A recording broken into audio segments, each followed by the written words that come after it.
Bihar assembly ఎన్నికల తొలి దశ పోలింగ్ ఉదయం 7 గంటలకు ప్రారంభమైంది. మొత్తం 18 జిల్లాల పరిధిలోని 121 నియోజకవర్గాల్లో 3,75,00,000 మందికి పైగా ఓటర్లు 1,314 మంది అభ్యర్థుల భవిష్యత్తును నిర్ణయించనున్నారు. మహాగఠబంధన్ ముఖ్యమంత్రి అభ్యర్థి తేజస్వి ప్రసాద్ యాదవ్ రాఘోపూర్ నుంచి బరిలో ఉన్నారు. ఉప ముఖ్యమంత్రులు సమ్రాట్ చౌధరి తారాపూర్ నుంచి, విజయ్ కుమార్ సిన్హా లికిసరాయ్ నియోజకవర్గం నుంచి తమ అధిష్టానాన్ని పరీక్షించుకుంటున్నారు. స్వేచ్ఛాయుత పోలింగ్ కోసం ఎన్నికల సంఘం 45,341 పోలింగ్ కేంద్రాలను విస్తృత భద్రతా ఏర్పాటు చేసింది. పోలింగ్ కేంద్రాల వద్ద కేంద్ర సాయుధ బలగాలను మోహరించారు.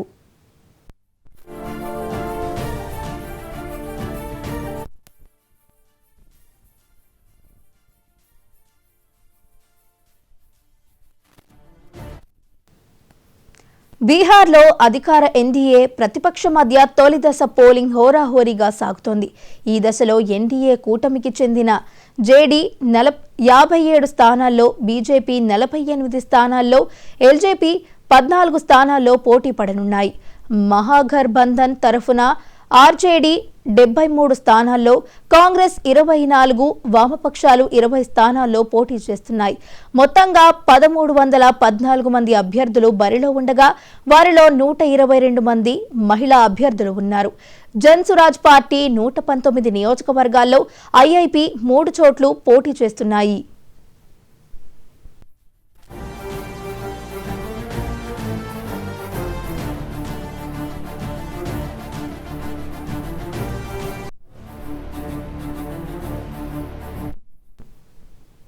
(45,341) పోలింగ్ కేంద్రాల్లో పోలింగ్ జరుగుతోంది.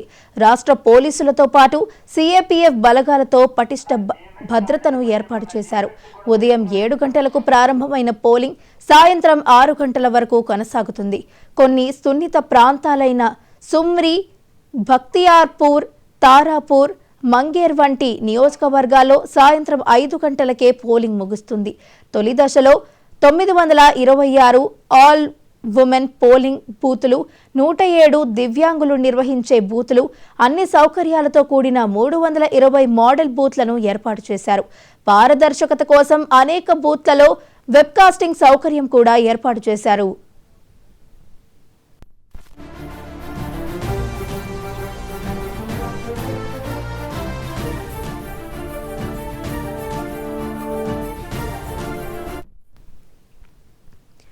తొలి దశ పోలింగ్లో పలువురు ప్రముఖులు రాజకీయ భవితవ్యం తేలనుంది. మహాగఠబంధన్ ముఖ్యమంత్రి అభ్యర్థి ఆర్జేడీ నేత తేజస్వి ప్రసాద్ యాదవ్ తన కుటుంబానికి బలమైన కోటగా భావించే రాఘోపూర్ నుంచి మూడోసారి పోటీ చేస్తున్నారు. ఇక్కడ బీజేపీ నుంచి సతీష్ కుమార్ గట్టి పోటీ ఇస్తున్నారు. ఎన్డీఏ కూటమిలో కీలక నేతలైన ఉప ముఖ్యమంత్రులు సమ్రాట్ చౌధరి తారాపూర్ నుంచి, విజయ్ కుమారి సిన్హా లికిసరాయ్ నుంచి తమ అధిష్టానాన్ని పరీక్షించుకుంటున్నారు. ప్రస్తుతం మంత్రివర్గంలోని మొత్తం 16 మంది మంత్రులు తొలి దశలోనే పోటీ చేస్తున్నారు. ఈ కీలక సమరం రాష్ట్ర రాజకీయాల్లో పెను మార్పులకు నాంది పలకనుందని రాజకీయ విశ్లేషకులు అంచనా వేస్తున్నారు.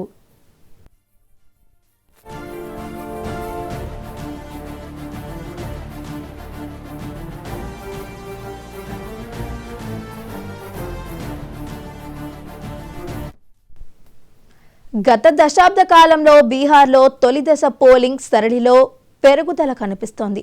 2020 అసెంబ్లీ ఎన్నికల్లో ఈ 121 స్థానాల్లో 55.81% పోలింగ్ నమోదైంది. ఈ స్థానాల్లో 2020 ఎన్నికల ఫలితాలను పరిశీలిస్తే ఆర్జేడీ 42 స్థానాలు, బీజేపీ 32, జేడీ 23 స్థానాల్లో గెలుపొందాయి. కాంగ్రెస్ 8, వామపక్షాలు 11 స్థానాలను గెలుచుకున్నాయి. ఈసారి ఎన్డీఏ మహాగఠబంధన్ కూటములకు గట్టి సవాలుగా జన్ సురాజ్ పార్టీ నిలబడింది. గతంలో తక్కువ పోలింగ్ నమోదైన పాట్నా వంటి పట్టణ ప్రాంతాల్లో ఓటింగ్ శాతం పెరుగుతుందా లేదా అనేది ఆసక్తికరంగా మారింది. పోలింగ్ శాతంపై యువ ఓటర్ల భాగస్వామ్యం ప్రభావం చూపనుంది.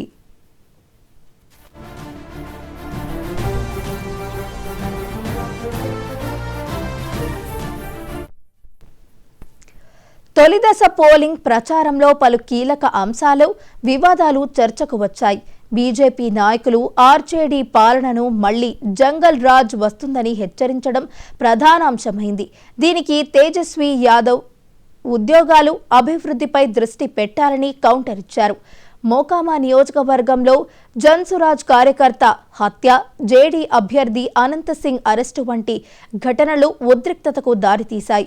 ప్రముఖ గాయని మైథిలీ ఠాకూర్ బీజేపీ నుంచి అలీనగర్ స్థానంలో బరిలో ఉండగా, భోజ్పూర్ స్టార్ట్ కేసరి లాల్ యాదవ్ ఆర్జేడీ నుంచి చప్రా నియోజకవర్గం నుంచి పోటీ చేస్తున్నారు.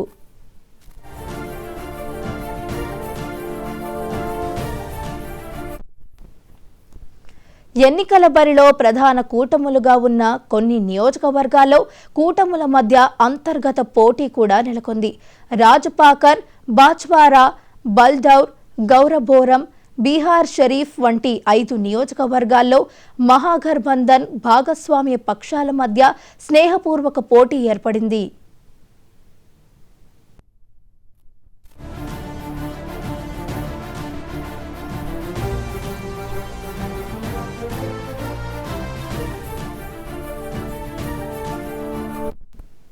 శాంతియుత పోలింగ్ నిర్వహణ కోసం ఎన్నికల కమిషన్ ప్రత్యేక చర్యలు చేపట్టింది. సమస్యాత్మక ప్రాంతాలపై నిఘా ఉంచడానికి, ఫిర్యాదులను స్వీకరించడానికి సీఈఓ కార్యాలయం పాట్నాలో ప్రత్యేక కంట్రోల్ రూమ్లను ఏర్పాటు చేసింది. ఈ కంట్రోల్ రూమ్ ద్వారా ఓటర్లకు మొబైల్ డిపాజిట్ సదుపాయం, ఫిర్యాదుల కోసం 0612282401 కాల్ సెంటర్ సదుపాయం కల్పించారు.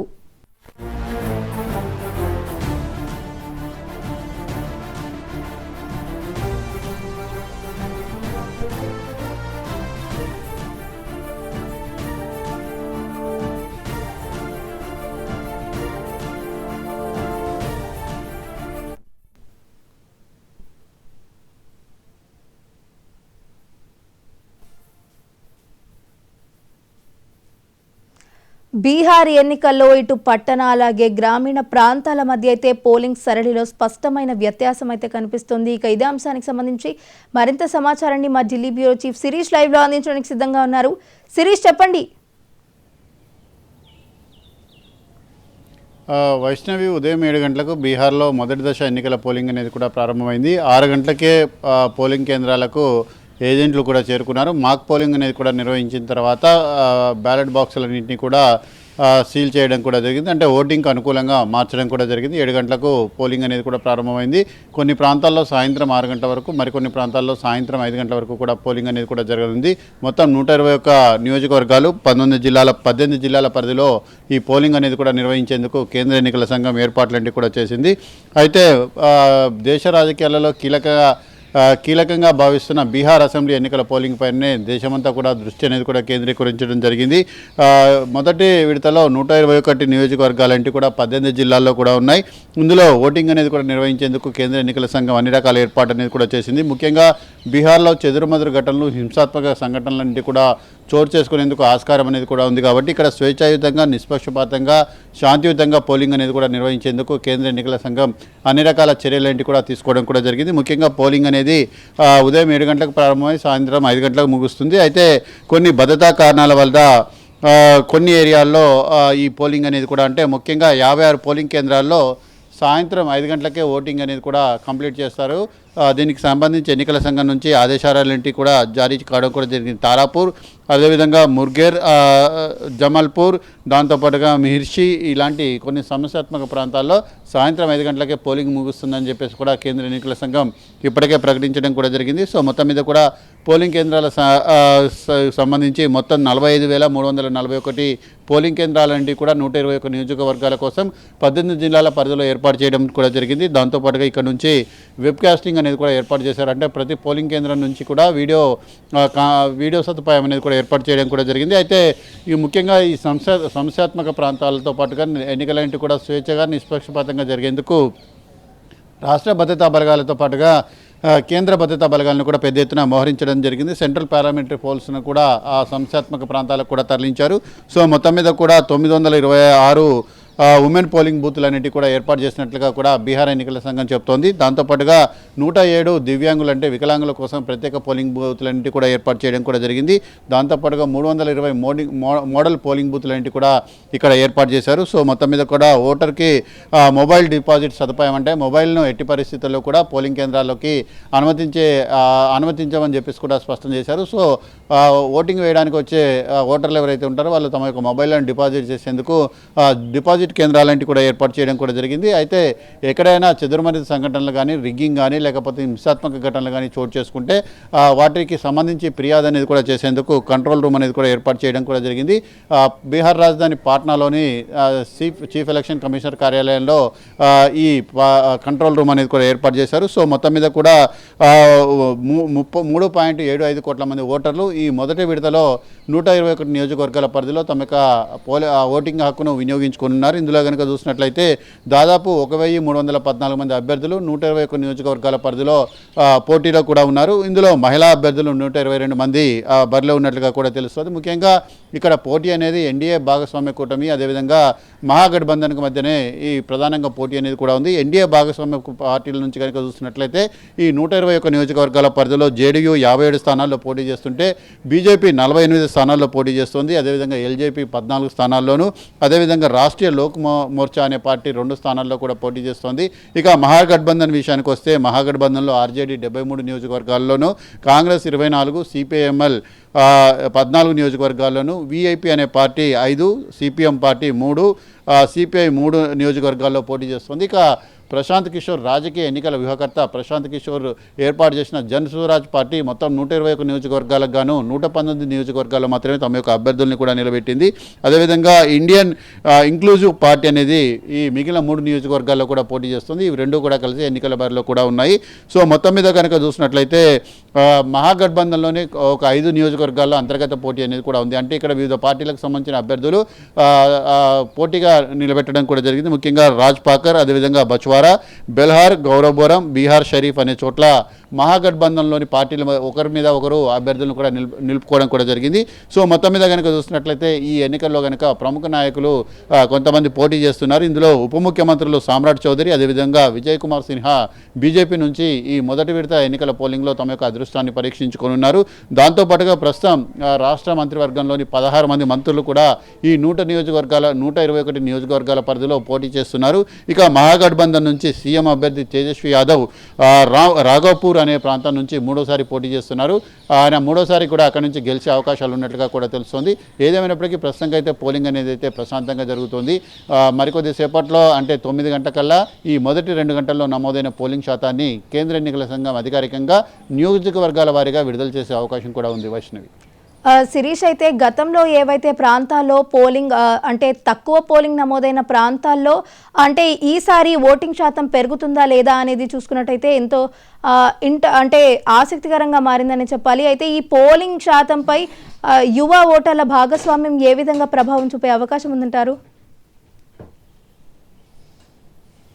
అంటే యువ ఓటర్లు ఎంతవరకు వస్తారనేది కూడా చూడాలి. ముఖ్యంగా బీహార్లో కనుక చూసినట్లయితే యువత మైనార్టీలు ఈసారి కీలక పాత్ర పోషించబోతున్నారు. మహిళలకు ముందే 10,000 రూపాయలన్నింటి కూడా ఒక్కొక్క మహిళకు దాదాపు 75 లక్షల మంది మహిళలకు 7,500 కోట్ల రూపాయలు బీహార్లో ప్రస్తుతం అధికారంలో ఉన్న ఎన్డీఏ ప్రభుత్వం అనేది కూడా వాళ్ళ అకౌంట్లలో జమ చేసింది. కాబట్టి మహిళా ఓటర్లు ఎక్కువగా బీజేపీ ఎన్డీఏ భాగస్వామ్య కూటమి వైపు మొగ్గు చూపే అవకాశం కూడా ఉంది. ఇక్కడ యువ ఓటర్లు మైనార్టీలు కీలక పాత్ర పోషించబోతున్నారు. సో అయితే బీహార్లో ముఖ్యంగా చూసినట్లయితే ఉద్యోగాల లేమి అనేది ఎక్కువగా కనపడుతోంది. అదేవిధంగా ఉపాధి కల్పన అనేది కూడా లేకపోవడంతో చాలామంది కూడా ఉపాధి అవకాశాల కోసం ఇతర రాష్ట్రాలకు కూడా తరలిపోయిన పరిస్థితి అనేది కూడా ఉంది. సో ఈ నేపథ్యంలో కొన్ని రాజకీయ పార్టీలు ఇచ్చిన హామీలు ఏవైతే ఉన్నాయో ఆ హామీలను యువ ఓటర్లు కనుక విశ్వసించినట్లయితే వాళ్ళు ఓటింగ్ కేంద్రాలకు పెద్ద ఎత్తున తరలించే అవకాశం కూడా ఉంది. అయితే వివిధ రాష్ట్రాల్లో ఉపాధి నిమిత్తం ఉద్యోగాల నిమిత్తం వెళ్ళిన వాళ్ళందరూ కూడా స్వస్థలాలకు వచ్చి ఓటింగ్లో పాల్గొనేందుకు ఇది రాజకీయ పార్టీలు దానికి సంబంధించిన ఏర్పాట్లన్నీ కూడా చేయడం కూడా జరిగింది. సో ఈ నేపథ్యంలో యువ ఓటర్లు కూడా పెద్ద ఎత్తున తరలివచ్చే అవకాశం ఉందని చెప్పేసి కూడా కేంద్ర ఎన్నికల సంఘం భావిస్తుంది. పోలింగ్ శాతాన్ని పెంచేందుకు రాష్ట్ర కేంద్ర ఎన్నికల సంఘాలు రెండు కూడా కృషి చేయడం కూడా జరుగుతుంది.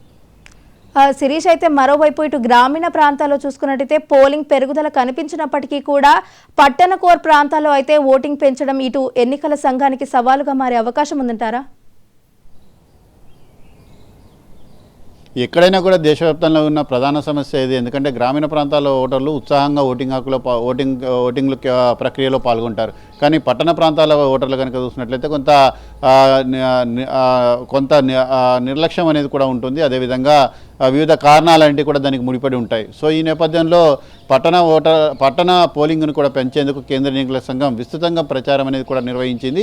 సో అయినప్పటికీ కూడా వివిధ రాజకీయ పార్టీలు కూడా ఈసారి ప్రతిష్టాత్మకంగా ఎన్నికలను కూడా తీసుకున్నాయి. కాబట్టి వాళ్ళు కూడా పెద్ద ఎత్తున కూడా పట్టణ కేంద్రాల్లో కూడా ఓటర్లను పోలింగ్ కేంద్రాల వైపు వచ్చేలాగా కూడా వాళ్ళు కూడా వాళ్ళను ఉత్తేజపరిచే అవకాశం కూడా ఉంది. అదేవిధంగా వాళ్ళను రమ్మని చెప్పేసి కూడా విజ్ఞప్తి చేయనున్నారు. సో మొత్తం మీద కూడా పోలింగ్ శాతం అయితే కనుక పెరిగితే మాత్రం రాజకీయ సమీకరణాలంటే కొద్దిగా మారే అవకాశం కూడా ఉంది. గత ఎన్నికల్లో కనుక చూసినట్లయితే ఎన్డీఏ భాగస్వామ్య కూటమి 125 స్థానాల్లో గెలిస్తే మహాగఠబంధన్ మాత్రం 110 స్థానాల్లో ఉంది. కేవలం 15 స్థానాల అంతరంతో అక్కడ ప్రభుత్వాన్ని ఏర్పాటు చేయడం కూడా జరిగింది. ఈసారి కూడా వివిధ సర్వేలు చెప్తున్న దాని ప్రకారం ఏంటంటే 2% ఓటు తేడా అనేది కూడా ఉంది. కాబట్టి ఆ 2% ఓటు తేడా అనేది చాలా వరకు కూడా ప్రభావం చూపించే అవకాశం ఉందని చెప్పేసి కూడా విశ్లేషకులు కూడా భావిస్తున్నారు. శిరీష్, అయితే మరోవైపు ఇటు సమస్యాత్మక పోలింగ్ కేంద్రాల వద్ద భద్రత ఏర్పాట్లు ఏ విధంగా కొనసాగుతున్నాయి? అయితే దీనికి సంబంధించి మొత్తం 26,000 పోలింగ్ కేంద్రాలంటి కూడా ఏర్పాటు చేస్తామని చెప్పేసి కూడా చెప్తున్నారు. ఇందులో దాదాపు 2.5 కోట్ల మంది ఓటర్లు ఓటింగ్ హక్కును వినియోగించుకున్నారు. సో ఈ నేపథ్యంలో భారీగా బందోబస్తు ఏర్పాట్లంటివి కూడా చేయడం కూడా జరిగింది. సో మొత్తం మీద కనుక చూసినట్లయితే దాదాపు 42,000 పోలింగ్ బూతులు అనేవి కూడా ఉన్నాయి. అదేవిధంగా 26,000 పోలింగ్ కేంద్రాలంటివి కూడా ఏర్పాటు చేయడం కూడా జరిగింది. సో మొత్తం మీద కూడా భద్రత విషయంలో కనుక చూసినట్లయితే కేంద్ర భద్రతా బలగాలను కూడా పెద్ద ఎత్తున అక్కడ మోహరించడం అనేది కూడా జరిగింది. అతి సున్నితమైన పోలింగ్ కేంద్రాలు అని చెప్పేసి 2 కేటగిరీలుగా కూడా విభజించారు. సో మొత్తం మీద కూడా ఈ రెండింటి వద్ద కూడా అదనపు భద్రత అనేది కూడా కేంద్ర బలగాలతోటి ఏర్పాటు చేయడం కూడా జరిగింది. సో వెబ్కాస్టింగ్ అదేవిధంగా డ్రోన్లతోటి కూడా ఓటింగ్ ప్రక్రియ మొత్తాన్ని కూడా కేంద్ర ఎన్నికల సంఘం ఎప్పటికప్పుడు కూడా పర్యవేక్షించనుంది. సో మొత్తం మీద కూడా మహిళా ఓటర్ల కోసం ప్రత్యేకంగా పింక్ పోలింగ్ బూత్లు కూడా ఏర్పాటు చేయడం అనేది కూడా జరిగింది. సో ప్రతి ఓటరు భయం లేకుండా ఓటు వేయగలిగేలా సంపూర్ణమైన భద్రతా ఏర్పాట్లంటి కూడా చేశామని చెప్పేసి కూడా కేంద్ర ఎన్నికల సంఘం స్పష్టం చేయడం జరిగింది. Right, thank you Sirish.